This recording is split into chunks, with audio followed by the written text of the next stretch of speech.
Cek cek cek. Yang di rumah bisa dengar suara saya?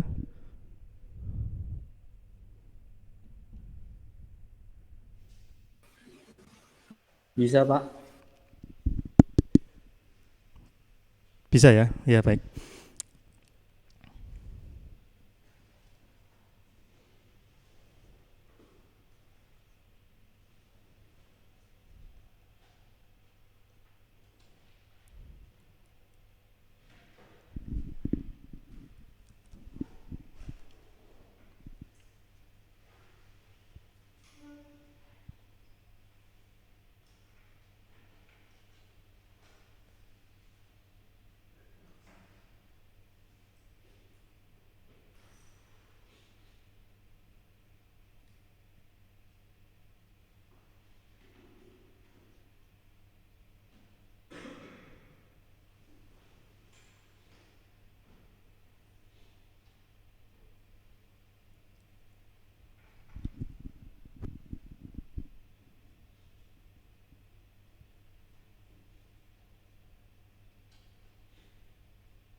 Ya baik ya.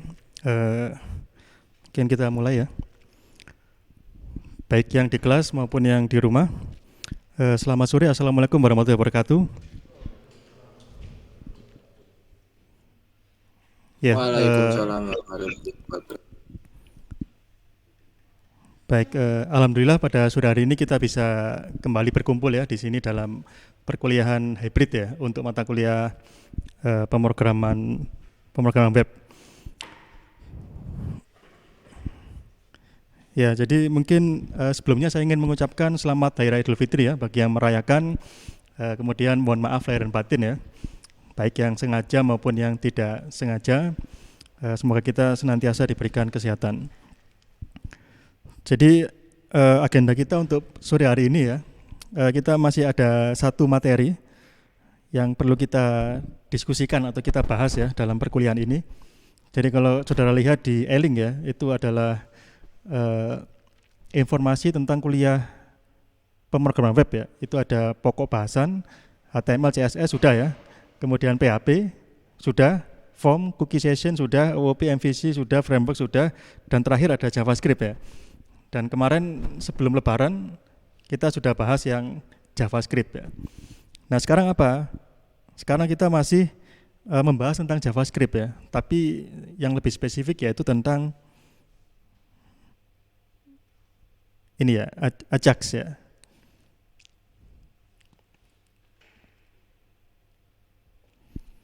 Jadi kita akan membahas tentang Ajax. Apa itu Ajax? Ajax itu adalah interaksi asinkron ya. Interaksi asinkron di mana kita menggunakan JavaScript ya untuk melakukan interaksi asinkron menggunakan dua objek di sini, yaitu XML HTTP request dan Fetch API. Ada dua teknik yang berbeda. Kita bahas satu persatu di sini.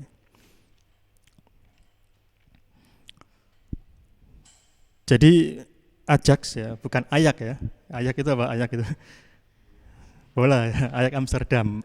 Nah, di sini kita Ajax ini dia adalah singkatan ya dari Asynchronous JavaScript and XML. Jadi ada tiga kata ya. Yang pertama adalah asinkronus. Nah ini apa ini asinkronus ini? Asinkron ya. Lawannya adalah sinkron ya. Kalau sinkron itu urutannya bisa dipastikan ya. Kalau dia requestnya 1, maka dia responnya yang nomor 1. Request yang nomor 2, responnya yang nomor 2. Kalau dia urutannya 1, 2, 3, 4, eksekusinya juga 1, 2, 3, 4. Itu sinkron ya. Kalau asinkron itu dia tidak bisa kita pastikan ya urutannya ya. Jadi kita nggak tahu user itu ngeklik tombol apa, itu kita nggak bisa pastikan. Apakah dia mau login, apakah dia mau daftar, itu kita nggak bisa pastikan ya. Jadi kalau asinkron itu dia urutannya tidak bisa kita pastikan di awal ya. Jadi mungkin masih ingat di awal-awal perkuliahan itu ada sinkron asinkron gitu ya. Nah itu salah satu cirinya dia tidak ada urutan ya, urutannya tidak bisa kita pastikan.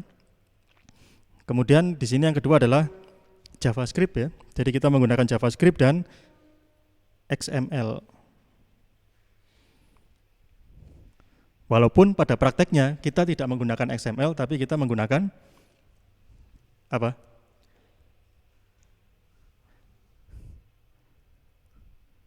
Biasanya kita tidak menggunakan XML, tapi kita menggunakan JSON ya.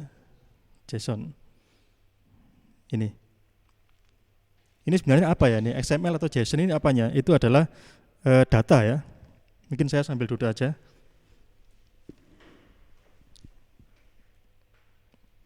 Jadi kalau kita gambarkan di sini ada klien ya. Kemudian ada server. Selama ini kita yang tahu adalah komunikasi di sini. Server mengirimkan HTML ya. Mengirimkan CSS, mengirimkan skrip JavaScript, kemudian gambar JPEG, GIF, kemudian ada PDF dan lain-lain ya. Termasuk di dalamnya ada JSON, ada XML ya. Jadi JSON, XML itu dia adalah suatu data ya. Data yang dikirim oleh server ke klien atau juga bisa klien ngirim ke server ya. Jadi di sini pada umumnya untuk Ajax dia menggunakan JSON ya. Kenapa kok dia singkatannya kok tidak judge gini ya misalnya ya. Karena prakteknya banyak menggunakan JSON ya. Mungkin pada saat dulu JSON itu belum populer ya. Yang populer adalah XML. Jadi dulu menggunakan XML, sekarang lebih banyak menggunakan JSON ya. Kenapa kok pakai JSON? Kenapa kok nggak pakai XML? Kenapa XML ditinggalkan ya? Padahal dia adalah defaultnya. Pasti ada alasannya ya. Dia nggak mungkin sembarangan ya. Mungkin ada yang tahu kenapa kok menggunakan JSON ya, tidak menggunakan XML. Dia beralih dari XML ke JSON. Karena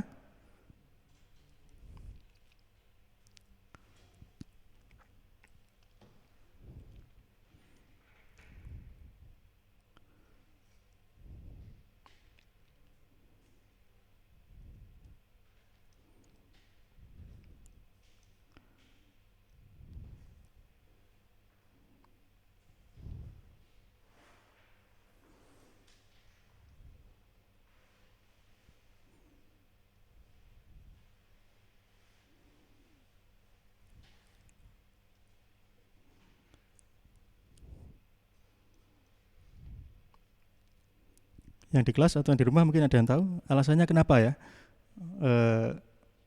XML kok ditinggalkan, kok orang beralih ke JSON.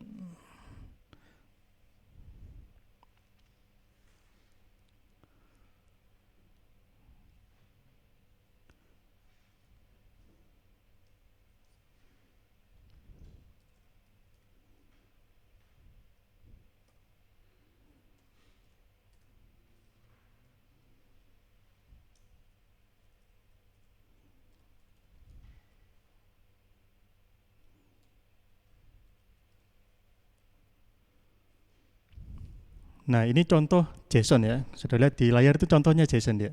Dia data JSON, dia bentuknya seperti ini ya. Jadi itu dia ada dua data di situ ya. Data pertama kampus, data yang kedua adalah fakultas ya. Kampus dia memiliki nilai ya, nilainya UB, dan fakultas memiliki nilainya Filkom. Ini contoh JSON ya. Jadi dia bentuknya kurung kurawal ya.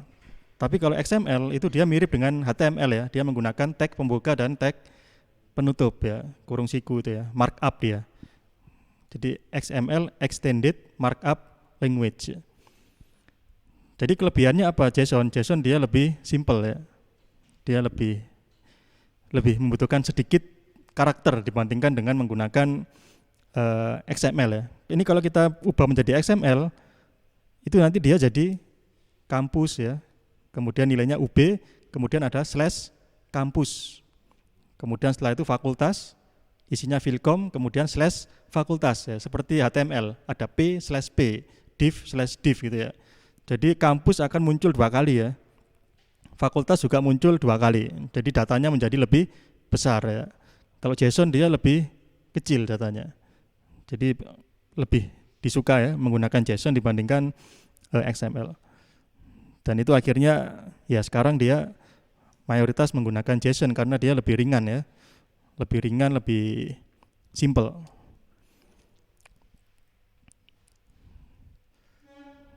Nah, kemudian kita kembali lagi ke Ajax ya.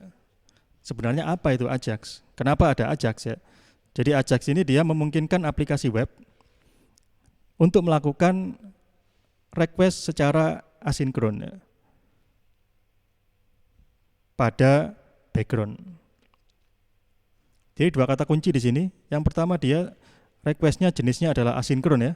Yang kedua dia dilakukan di background. Jadi proses komputasinya di balik layar ya. Dia tidak diproses di foreground ya, tidak diproses di depan tapi di belakang. Akibatnya apa? Kalau dia diproses di background ya, ketika dia sedang loading, kita tetap bisa menggunakan aplikasinya. Jadi halaman webnya tidak nge-freeze ya, tidak hang gitu ya. Kadang-kadang kalau ada proses menunggu waiting itu kadang-kadang semacam komputernya freeze ya, atau hang, kita tidak bisa berinteraksi ya. Kita tidak bisa berinteraksi dengan webnya. Tapi kalau dia dilakukan di background, kita tetap bisa berinteraksi dengan aplikasi webnya. Jadi misalkan saudara pernah kirim email ya, yang ada attachment-nya.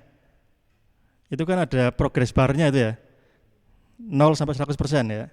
Itu dia dilakukan secara asinkron ya. Ketika dia proses 0, 1, 2, 3 sampai 100, itu saudara scrolling halamannya ya gerak dia.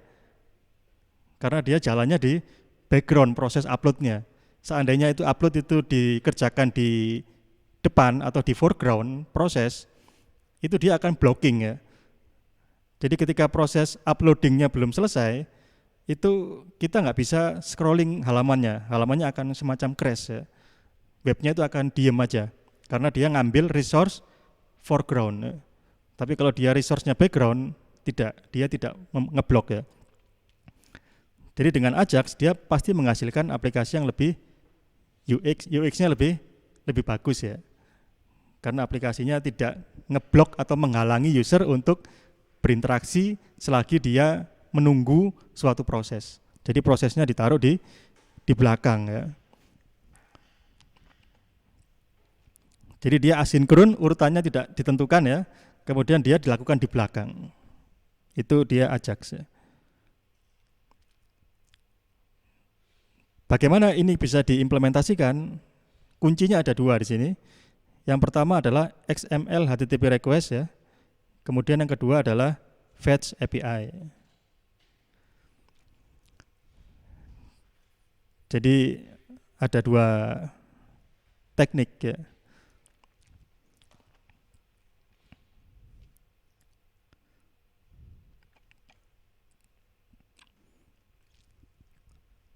Nah mungkin kita lihat dulu contohnya ya. Untuk yang Ajax itu contohnya apa? Misalnya saudara buka Translate ya, translate google.com ya. Ini menggunakan interaksi asinkron ya. Kita lihat di situ tampilannya ya, ada Google Translate, kemudian ada isian ya, text input di sebelah kiri ya. Misalnya di sini saya tulis selamat sore misalnya. Selamat misalnya ya. Saya diam aja, dia ada proses translating ya. Proses translating ini dilakukan di background. Ya. Dia dilakukan di background karena pada saat dia melakukan proses translating, saya masih bisa tetap ngetik ya. Selamat sore saudaraku misalkan. Nah, dia prosesnya terus ya dia ya. nggak ngeblok, tidak menghalangi saya untuk ngetik ya. Saya bisa terus ngetik selagi saya menunggu hasil translate-nya. Ini dia dilakukan di background. Dan saudara kalau amati di ikonnya ya, ikonnya ini tidak ada proses apapun dia. Walaupun ini sedang interaksi ya, ikonnya tetap dia. Icon Google Translate-nya tetap. Itu icon Google Translate itu dia hanya akan loading ketika ada proses yang di depan ya. Kalau prosesnya di belakang atau background dia nggak akan deteksi. Kecuali kalau kita refresh misalnya ya, kita refresh kelihatan dia berputar-putar. Kalau kita refresh berarti dia ngeload lagi yang di depan ya. Ngeload HTML dan aset-asetnya ya. Nah ini prosesnya di depan ya. Kalau ini dia di belakang, yang putar-putar ini dia di belakang nih.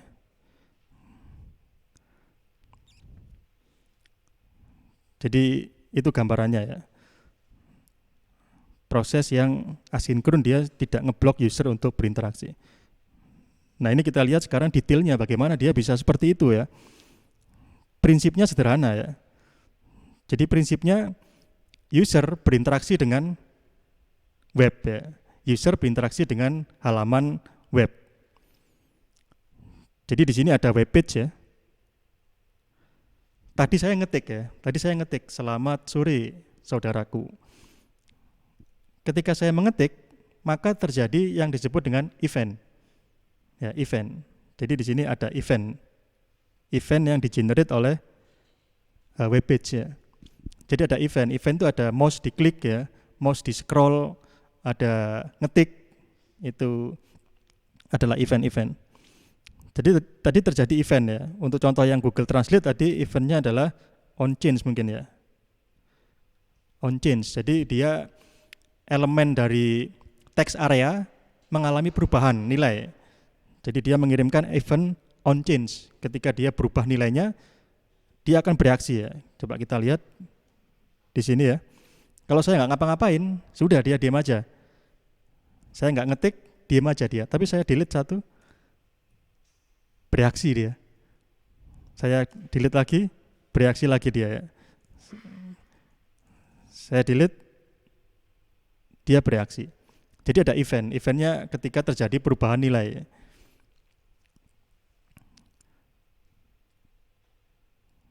Jadi ada event yang di-generate ya. Nah, ketika terjadi suatu event, maka di sini ada namanya interaction function ya. Jadi fungsi yang akan menangkap terjadinya event itu. Apa yang harus dikerjakan ketika eventnya terjadi ya. Kalau Google Translate ketika ketika kita mengubah teksnya tadi, maka dia akan kirim ke servernya Google kan ya. Teksnya akan dikirim ke server Google untuk di-translate ya. Jadi itu ada namanya interaction function. Dia yang akan menentukan ya ketika terjadi on change harus ngapain ya. Nah, bagaimana teks tadi itu dikirim ke server, yang bertugas untuk mengirim teks tadi ke server itu disebut dengan objek XML HTTP request. Jadi ini adalah objek yang bertanggung jawab untuk mengirim dan menerima data dari server secara asinkron dan di background ya. Jadi saudara bisa lihat di sini ya, di sini XML HTTP request dia melakukan call ya. Ini sama dengan request ya. Kemudian server memberikan respon ya. Nah, prosesnya itu kan biasanya tidak instan ya. Kita ngirim data di proses server, kemudian datanya kita terima responnya. Itu biasanya butuh waktu mungkin 1 milidetik ya, 1 detik atau 2 detik atau 3 detik ya. Kalau tadi tulisannya translating tadi ya. Jadi ada proses translating, berarti dia sedang melakukan proses, atau dengan kata lain dia masih menunggu ya. Dia masih menunggu. Jadi XML dan HTTP request itu dia pertama-tama dia akan mengirim ke server, kemudian menunggu data dari server, kemudian setelah datanya nyampe ya. Setelah datanya nyampe dia tangkap, maka dia akan memanggil yang namanya callback function. Jadi ketika datanya sudah sampai, dia akan memanggil namanya callback function. Jadi ada 2, interaction function, dia akan mendeteksi event ya. Kemudian callback function, dia akan dipanggil ketika datanya sudah diterima dari server. Jadi ketika ini ya, misalkan tadi selamat sore saudaraku, ini kan dia masih proses itu tadi ya. Itu dia dilakukan oleh interaction function tadi ya. Interaction function menyuruh objek Ajax-nya itu untuk mengirim request ya. Kemudian setelah request-nya direspon oleh server, dia akan dapat data berupa JSON ya tadi ya. Datanya berupa JSON. Nah, data JSON itu nanti akan ditempelkan di sini ya. Hasil transitnya kan posisinya di sini ya, bukan di atas ya, bukan di bawah, bukan di kiri ya. Nah, siapa yang nempel di sini? Yang nempel adalah callback function ya. Jadi callback function dia akan dipanggil ketika datanya sudah nyampe di klien, kemudian dia biasanya akan melakukan operasi DOM ya. Dokumen object model ya. Dia akan melakukan operasi DOM untuk menempelkan data di sini sesuai dengan kebutuhan ya. Jadi ada dua di sini ya, interaction function dan callback function. Dan ini terjadi di balik layar ya. Jadi ini teknik yang pertama, kita menggunakan objek XML HTTP request.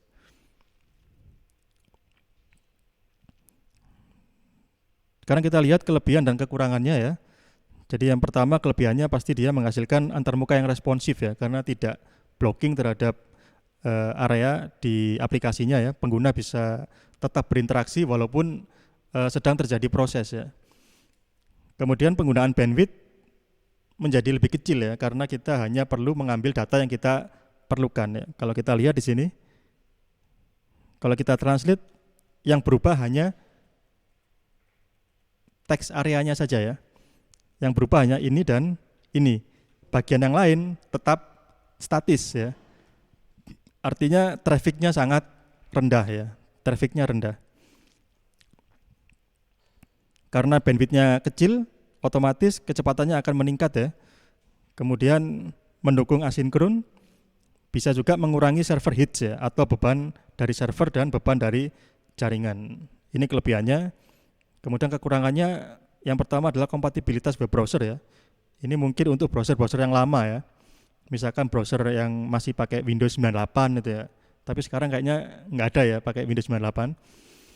Itu bisa bermasalah kalau pakai Ajax ya, dia nggak bisa jalan ya. Atau HP-HP Nokia yang zaman dulu ya masih pakai WAP misalnya ya, itu nggak bisa pakai Ajax ya. Tapi sekarang HP Android, iOS itu bisa semua. Kemudian masalah insecurity ya, ini Ajax itu sulit didebak ya, karena menambah ukuran kode halaman web, jadi source code-nya jadi banyak, debugnya otomatis jadi lebih rumit ya. Kemudian adanya kemungkinan celah keamanan yang parah. Jadi dari sisi security bisa jadi kita membuka security hole yang baru ya. Kemudian yang terakhir di sini menambah beban server ya. Ini bisa jadi ya kalau kita menggunakan mekanisme auto update ya. Jadi di background request yang berulang-ulang itu kita bisa bikin ya. Request yang dilakukan misalkan setiap 10 detik sekali ya, dia akan request ya. Nah, kalau seperti itu ya dia justru menambah beban server ya. Jadi itu kesalahannya programmer itu ya. Kalau dia sampai terjadi yang seperti ini. Nah, ini kodenya ini ya. Ini source code-nya seperti ini ya. Ajax yang menggunakan XML HTTP request ya, atau XHR ya. XML HTTP request. Jadi kodenya seperti itu ya, basicnya.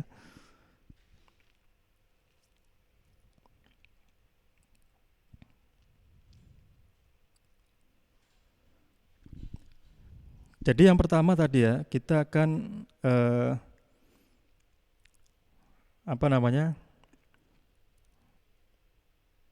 membuat interaction function ya.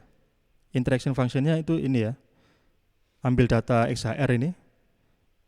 Jadi nanti ketika di aplikasinya itu ada tombol diklik ya, maka ketika tombolnya diklik dia akan memanggil fungsi ambil data XHR ya. Jadi ini bisa dikatakan dia sebagai interaction function.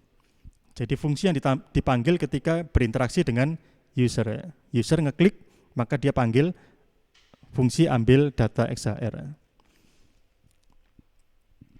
Kemudian di situ saudara bisa lihat ada variabel-variabel ya. Ada variabel URL. Ini adalah URL tempat service-nya ya.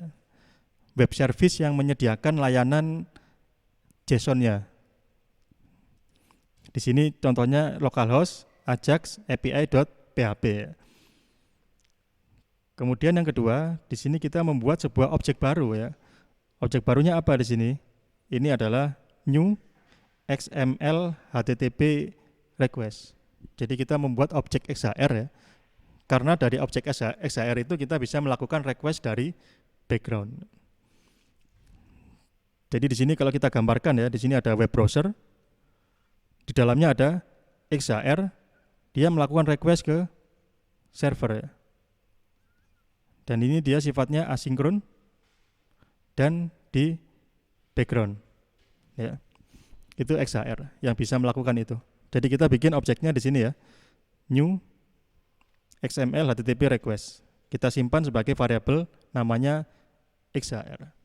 Nah, setelah kita membuat instance dari XHR, nah kita bisa memanfaatkannya ya. Kita perintah XHR untuk melakukan request ke server. Bagaimana caranya? Kita menggunakan ini ya. Menggunakan sifat dari XHR yang namanya ready state ya namanya ya, ready state. Jadi di sini ada ready state ya. Itu adalah parameter atau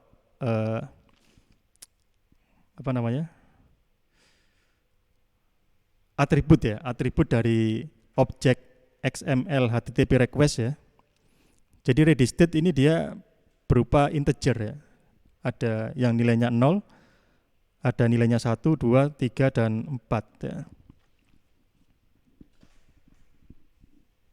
Nah, masing-masing angka atau nilai itu dia memiliki makna ya. Jadi ketika nilainya 0 itu artinya unsend.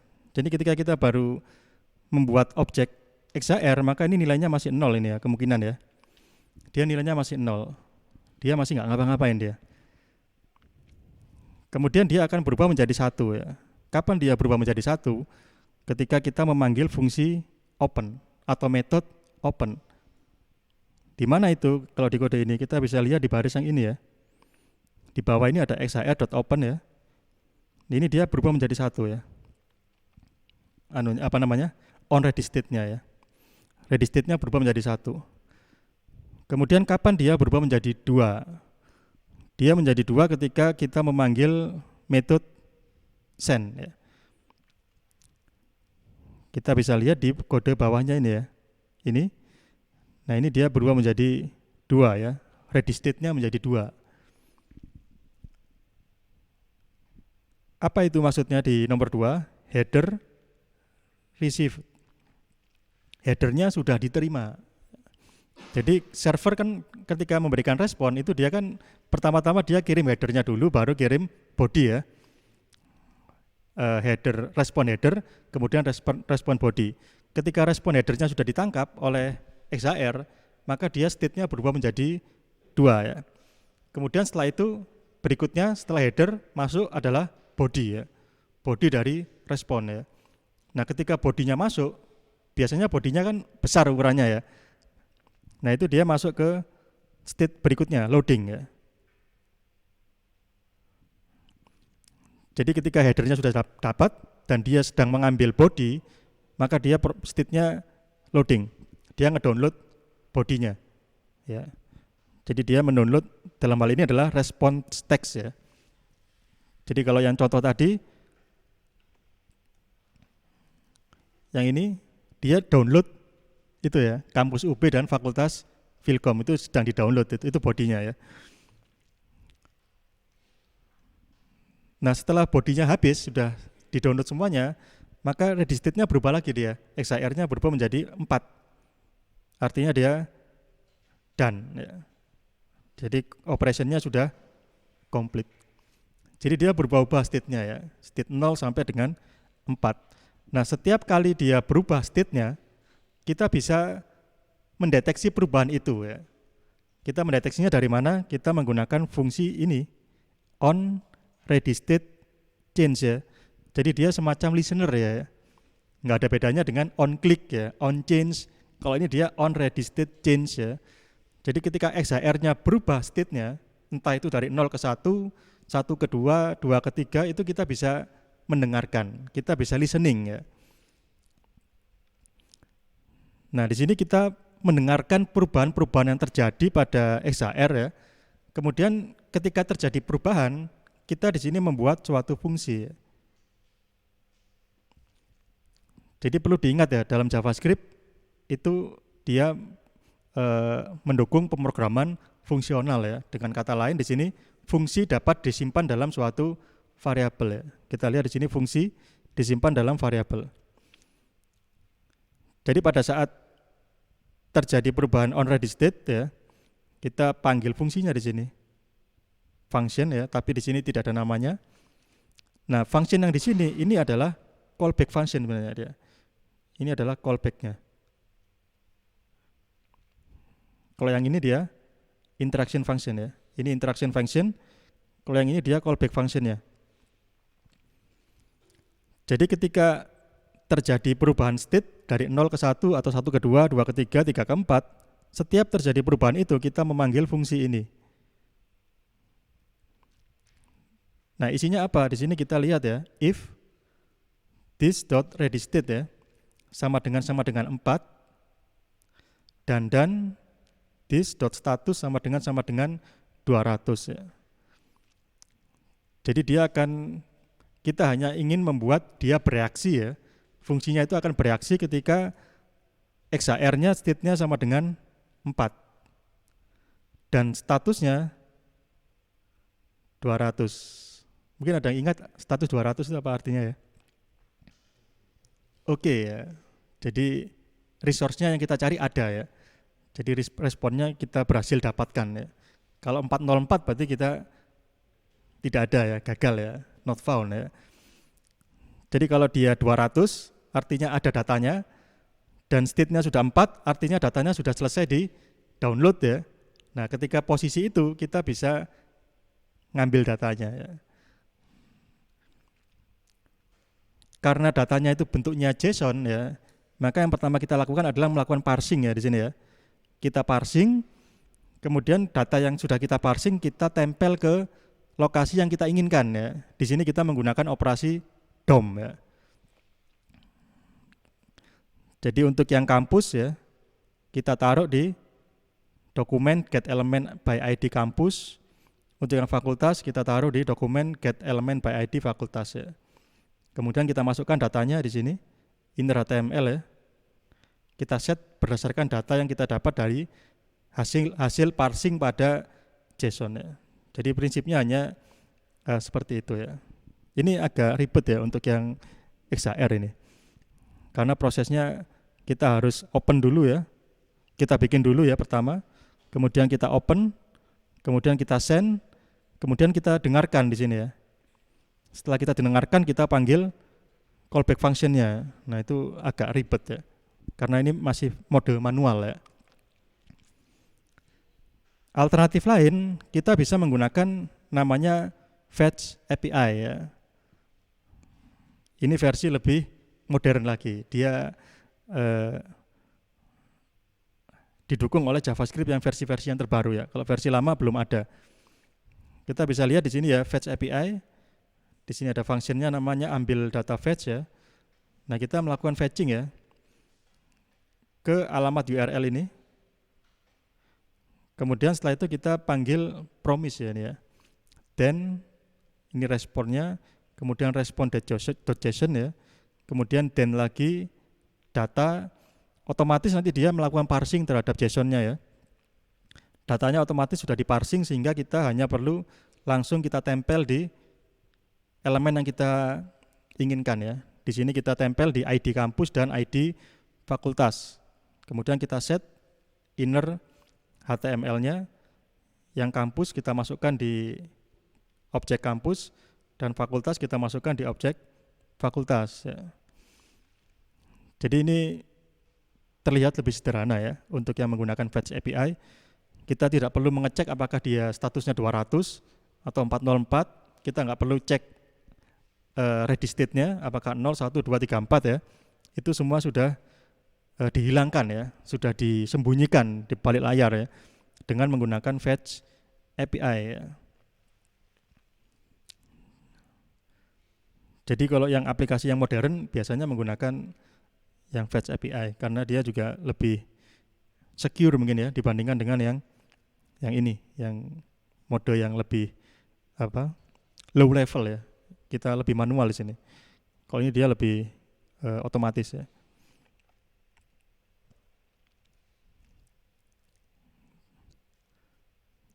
Jadi di sini saya ada contohnya ya, saudara bisa download di e-link ya.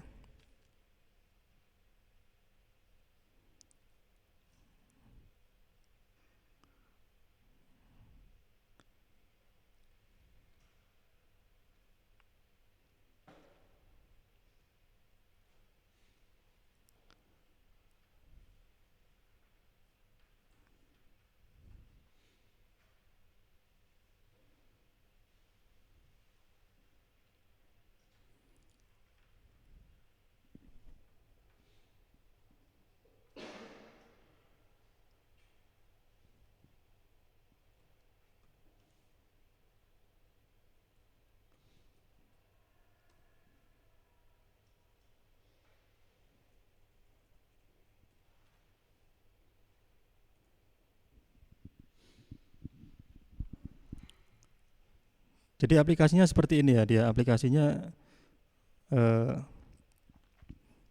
client Ajax ini ya. Nah, di sini kalau kita klik ambil dengan XHR, nanti dia akan mengambil nilai kampus dan fakultas ya. Kalau sini kan posisinya masih kosong ya, enggak ada datanya. Nanti kita akan tempelkan ini string UB dan string Philcom ini sesuai dengan posisinya di sini ya, kampus dan fakultas ya. Kalau kita coba ya dengan XHR, kita klik. Nah, nanti dia akan muncul UB dan Philcom dan ini dia berubah ya. Judulnya menjadi data dari XHR. Kalau kita ambil dengan Fetch, nah ini dia datanya tetap ya. Tapi dia di sini ada keterangan berubah data dari Fetch API. Itu nanti saudara bisa lihat kodenya di contoh source code-nya ya.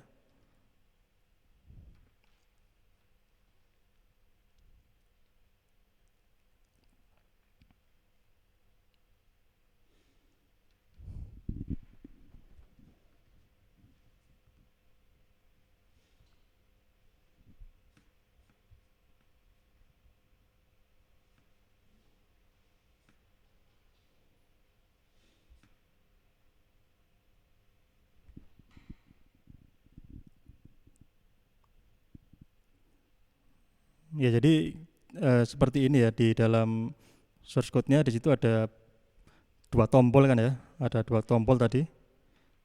Ini ya, ambil dengan XHR dan ambil dengan Fetch ya. Itu dia ada di kode ini ya, button ini.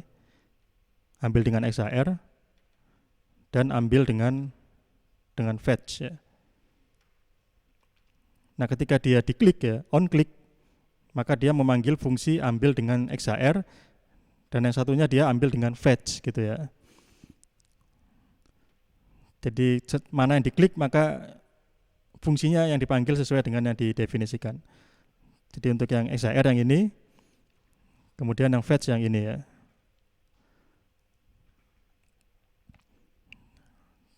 Jadi ini interaction function, di mana di dalam interaction function dia juga ada callback functionnya di sini ya.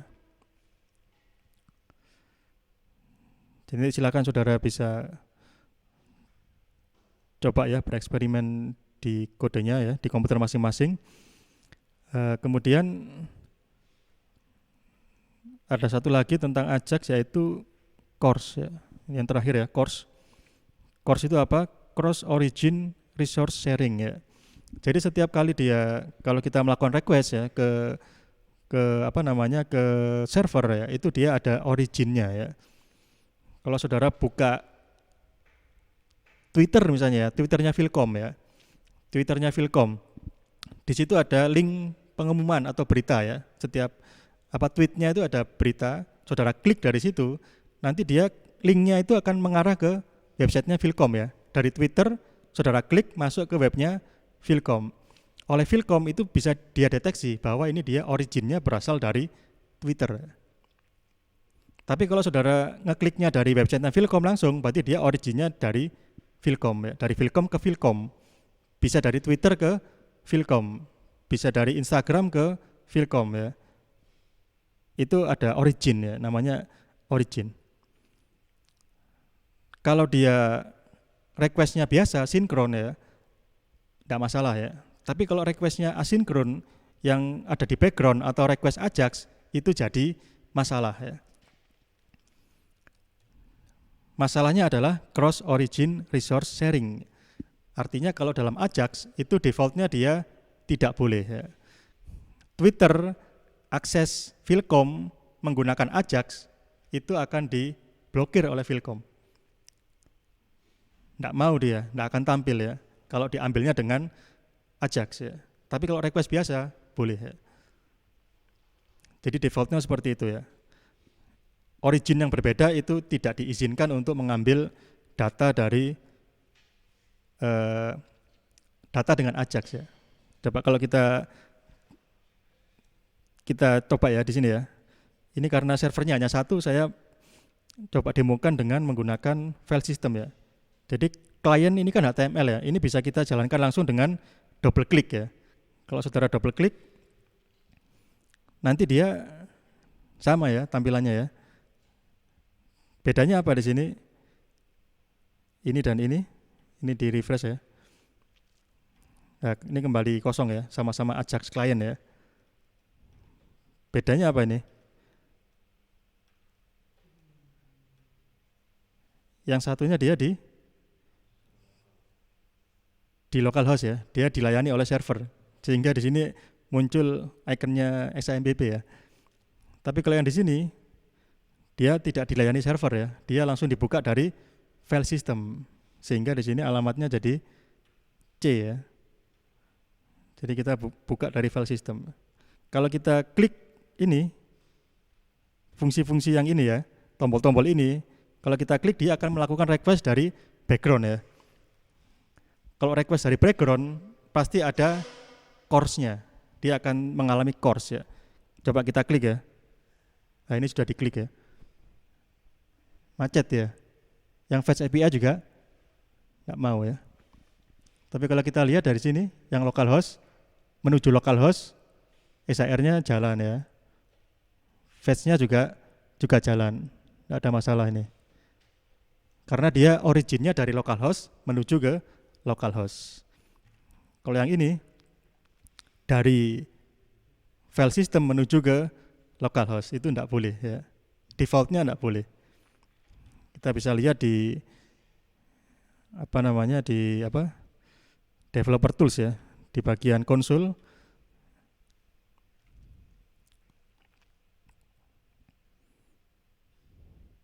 Nanti pasti akan banyak merahnya di sini ya. Nah itu banyak merahnya itu. Jadi yang terjadi tadi, kalau kita klik XAR, nambah lagi dia merahnya ini ya. Error fail ya. Fetch juga sama dia. Di sini ada keterangan ya, di sini from origin null ya. Karena kalau dari file system nggak ada domainnya ya, dia nggak memiliki domain, sehingga dideteksi null ya. Dia diblok ya. Diblok oleh siapa? Oleh CORS policy ya. Bagaimana cara menghilangkan CORS policy? Jadi kita tinggal ngeset ininya ya, header ya, namanya access control allow origin ya. Itu kalau kita mau mengizinkan CORS ya, tapi itu tidak disarankan ya. Yang disarankan adalah ya kita jangan izinkan ya. Jadi secara default ini dia terlarang ya. Lintas origin itu dilarang ya. Kecuali kalau kita mengaktifkan ini pada servernya ya. Jadi pada Apache kita setting, di Apache konfigurasi Apache-nya kita set ini access control allow origin dengan tanda bintang ya, value-nya bintang. Kalau itu dia bisa coarse. Tapi cukup berbahaya mungkin ya kalau kita itu ya. Dan bisa membebani servernya ya. Mungkin bisa di attack atau diapakan mungkin ya. Ya, jadi mungkin itu ya, ini sekedar pengantar ya dari Ajax ya kan, prinsipnya seperti ini. Tapi ketika saudara menggunakan framework misalnya pakai jQuery mungkin akan berbeda lagi ya, karena framework itu dia sudah dibungkus lagi ya, dipermudah lagi. Kalau ini versi yang raw-nya ya, versi mentahnya itu seperti ini. Yang versi manualnya. Jadi yang pertama menggunakan XHR, yang kedua menggunakan Fetch API. Ya.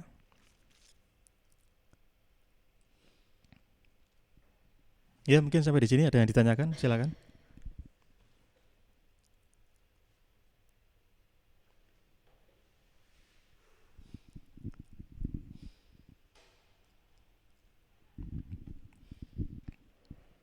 Yang di rumah mungkin?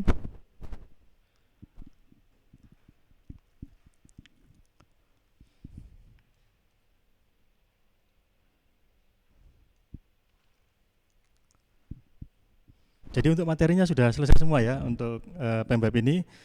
Jadi saudara bisa fokus di pengerjaan proyek ya. Jadi proyeknya mengikuti ketentuan yang di sini. Yang penting pakai framework dan tidak harus menggunakan Ajax ya. Ya mungkin itu saja dari saya. Apakah ada pertanyaan? Silakan.